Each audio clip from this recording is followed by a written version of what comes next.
جب تمہارے پروردگار نے فرشتوں سے کہا کہ میں مٹی سے انسان بنانے والا ہوں، جب میں اس کو درست کر لوں اور اس میں اپنی روح پھونک دوں تو اس کے آگے سجدے میں گر پڑنا، سو تمام فرشتوں نے سجدہ کیا مگر ابلیس کہ وہ اکڑ بیٹھا اور کافروں میں ہو گیا۔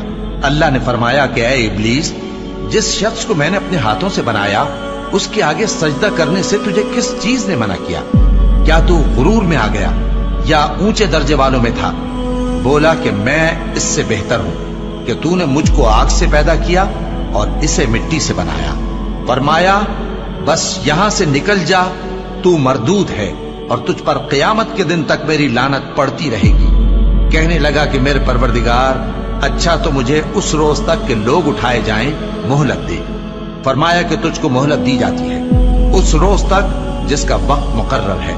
کہنے لگا کہ مجھے تیری عزت کی قسم، میں ان سب کو بہکاتا رہوں گا سوائے ان کے جو تیرے چنے ہوئے بندے ہیں۔ فرمایا ٹھیک ہے، اور میں ٹھیک ہی کہتا ہوں کہ میں تجھ سے اور جو ان میں سے تیری پیروی کریں گے سب سے جہنم کو بھر دوں گا۔ اے پیغمبر، کہہ دو کہ میں تم سے اس کا صلہ نہیں مانگتا اور نہ میں بناوٹ کرنے والوں میں ہوں۔